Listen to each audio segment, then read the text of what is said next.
disiapkan. Yang pertama cermin datar, kedua cermin cembung, yang ketiga cermin cekung, yang keempat lampu senter, yang kelima busur derajat, yang keenam kertas putih, yang ketujuh lilin, yang kedelapan layar atau tabir kertas, dan yang terakhir celah cahaya.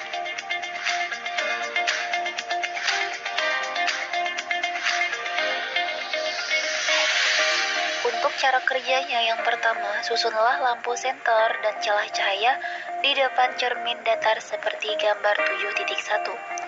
2. Nyalakanlah lampu senter dan amati dengan baik jalannya berkas cahaya pada saat sebelum dan sesudah mengenai cermin datar. 3. Gambarkanlah jalannya berkas sinar pada langkah 2 sehingga tampak sudut dan sudut pantulnya. 4. Ukurlah besar sudut datang atau I dan besar sudut pantul tersebut atau R. 5. Letakkan sebuah benda, dalam hal ini lilin, di depan cermin datar dan amati bayangannya selama benda itu Anda geser-geserkan di depan cermin datar. 6. Catatlah bagaimana sifat-sifat bayangan yang dibentuk oleh cermin datar tersebut. Jadi kesimpulannya, untuk percobaan pemantulan cahaya pada cermin datar merupakan cermin yang bentuk permukaannya datar. Cermin ini akan memantulkan berkas-berkas yang sejajar dengan cahaya yang datang. Sifat bayangan pada cermin datar adalah tegak, maya, atau semu, dan sama besar.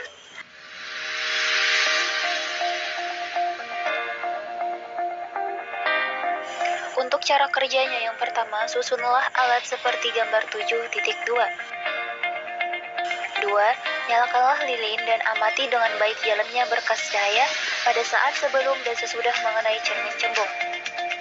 3. Gambarkanlah jalannya berkas sinar pada langkah 2 sehingga nampak sudut datang dan sudut pantulnya serta bayangan yang terbentuk. 4. Catatlah bagaimana sifat-sifat bayangan yang dibentuk oleh cermin cembung tersebut. Kesimpulan yang dapat diambil dari percobaan pemantulan cahaya pada cermin cembung. Cermin cembung adalah cermin yang memiliki permukaan melengkung keluar. Cermin cembung disebut juga sebagai cermin negatif karena sifat divergen yang cerminan. Artinya cermin cembung ini dapat menyebarkan sinar dan cahaya. Sifat bayangan cermin cembung yaitu tegak, diperkecil, maya, atau semu.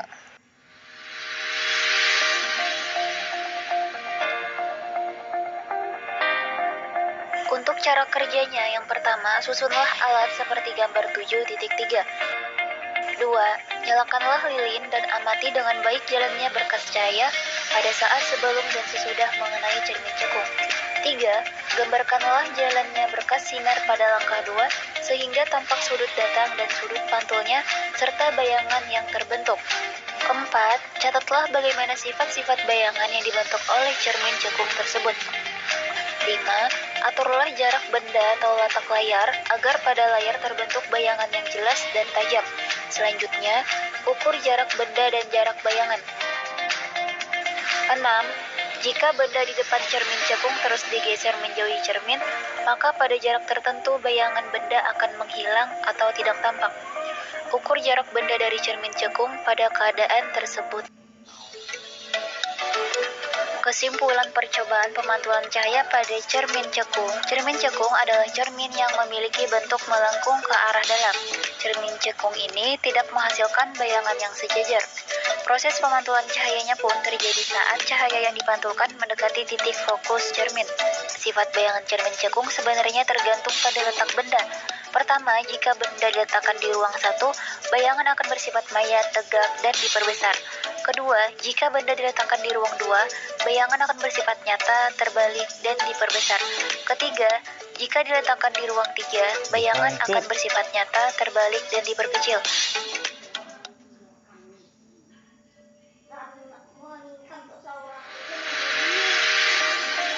Untuk alat dan bahan yang harus disiapkan, yang pertama lampu senter, yang kedua celah cahaya, yang ketiga gelas, yang keempat air, yang kelima kertas putih, yang keenam busur derajat, yang ketujuh lensa cembung, yang kedelapan lensa cekung, yang kesembilan layar atau tabir kertas, yang kesepuluh lilin, dan yang terakhir penggaris panjang 100 cm. Pada percobaan kali ini, kita akan mengamati pembiasan cahaya pada gelas kaca.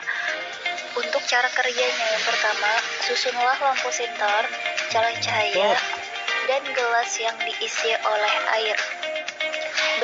Nyalakan lampu senter dan amati dengan baik jalannya berkas sinar pada saat sebelum dan sesudah menembus gelas kaca yang diisi oleh air. C. Gambarkanlah jalannya berkas sinar tersebut sehingga tampak sudut datang dan sudut biasnya. Kemudian, ukur besar sudut datang dan sudut bias tersebut. Pergunakanlah lensa cembung untuk mengamati sebuah huruf pada buku dengan jarak yang relatif dekat antara lensa dan huruf. Kemudian, geserkan lensa perlahan-lahan menjauhi huruf tersebut sampai bayangan huruf menjadi sangat besar dan kabur atau tidak tampak. Ukur jarak huruf ke lensa pada saat tersebut dan catat bagaimana sifat-sifat bayangan yang dibentuk oleh lensa cembung tersebut. Pembiasan merupakan peristiwa pembelokan arah sinar atau cahaya yang melalui dua atau lebih medium yang berbeda kerapatan optiknya. Gelas kaca yang berisi air dapat digunakan untuk mengamati jalannya sinar yang mengalami pembiasan. Jika seberkas cahaya datang pada salah satu sisi gelas kaca berisi air, maka sinar ini di dalam kaca akan dibiaskan dan akhirnya di bagian tepi cahaya putih terlihat ada warna pelangi. Air di dalam gelas kaca bertindak seperti prisma dan memisahkan cahaya putih menjadi warna-warna komponennya, yang mana bisa kita lihat di layar atau tabir kertas. Jika dilihat dengan seksama, muncul warna pelangi di bagian tepi cahaya yang nampak putih. Ada warna pelangi yaitu merah, jingga, kuning, hijau, biru, nila, dan ungu.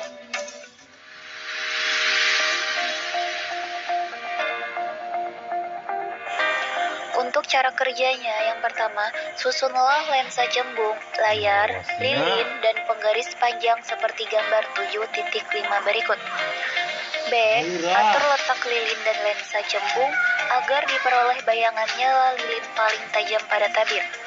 Ukur jarak benda dan jarak bayangan, dan catat sifat-sifat bayangan yang dibentuk lensa cembung tersebut. C. Pergunakanlah sebuah lensa cekung untuk mengamati huruf pada buku Anda dengan jarak yang relatif dekat. Kemudian, geserkan lensa secara perlahan-lahan menjauhi huruf tersebut. Catat bagaimana sifat-sifat bayangan yang dibentuk oleh lensa cekung tersebut. Kesimpulan dari percobaan pembiasan cahaya pada lensa cembung, cahaya yang jatuh pada permukaan lensa cembung akan mengalami pembiasan. Berkas-berkas sinar datang akan dibiaskan sehingga berkas-berkas sinar biasnya mengumpul.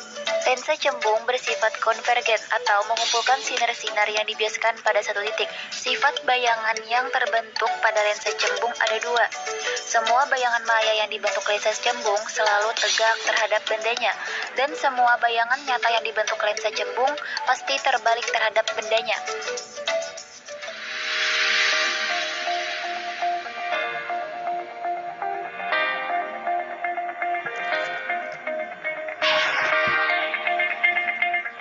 Untuk alat dan bahan yang harus disiapkan, yang pertama compact disc atau CD, yang kedua senter atau flash HP, yang ketiga mangkok, dan yang terakhir air. Pada saat permukaan bawah CD disinari dengan senter, pemantulan cahaya akan membentuk warna pelangi pada dinding. Peristiwa tersebut dinamakan dengan peristiwa difraksi. Difraksi adalah peristiwa pelenturan gelombang cahaya ketika melewati suatu celah sempit sehingga gelombang cahaya tampak melebar pada tepi celah. Difraksi dapat diamati pada celah tunggal maupun pada kisi. Peristiwa yang menyebabkan permukaan bawah CD memunculkan warna pelangi disebut dengan peristiwa interferensi. Interferensi cahaya adalah perpaduan dari dua gelombang cahaya yang datang bersama pada suatu tempat. Jika kedua gelombang cahaya bersifat koheren atau frekuensi dan amplitudo sama serta beda fase tetap, maka akan menghasilkan pola yang teratur sebagai garis terang atau interferensi maksimum dan garis gelap atau interferensi minimum.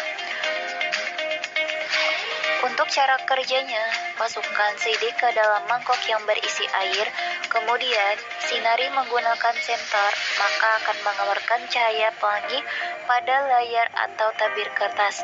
Maka peristiwa tersebut dinamakan dengan dispersi. Dispersi adalah peristiwa terurainya cahaya putih yang melewati sebuah prisma menjadi spektrum warna akibat perbedaan indeks bias masing-masing warna cahaya.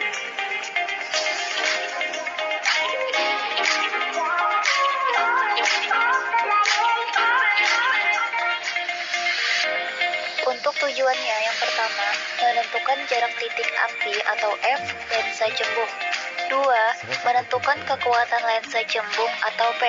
3. Menentukan jarak titik atau F cermin cekung. Untuk alat dan bahan yang harus disiapkan, yang pertama lensa cembung, yang kedua cermin cekung, yang ketiga layar, yang keempat sumber cahaya bisa lilin atau lampu.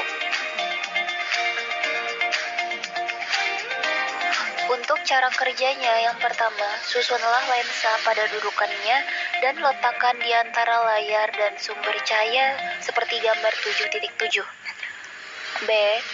Nyalakanlah sumber cahaya, kemudian aturlah posisi benda dan lensa agar pada layar terbentuk bayangan yang paling tajam. C. Ukurlah jarak benda dan jarak bayangannya. D. Ulangi percobaan beberapa kali dengan kedudukan benda yang berbeda.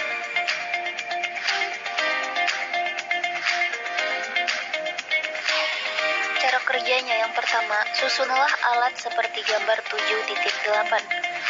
B. Nyalakanlah sumber cahaya dan aturlah kedudukan benda dan layar agar pada layar terbentuk bayangan paling tajam. C. Ukurlah jarak benda dan jarak bayangannya. D. Ulangi percobaan beberapa kali dengan kedudukan benda yang berbeda. Jadi kesimpulan yang dapat diambil dari percobaan lensa cembung dan cermin cekung yaitu kekuatan lensa berbanding terbalik dengan jarak fokusnya. Jika jarak fokus lensa besar, maka kekuatan lensanya kecil. Sedangkan jika jarak fokusnya kecil, maka kekuatan lensanya besar. Cara menentukan jarak titik api atau F dapat ditentukan dari hubungan 1/F sama dengan 1/S ditambah 1/S aksen. Sedangkan keakuratan lensa atau P dinyatakan dengan P sama dengan 1/F.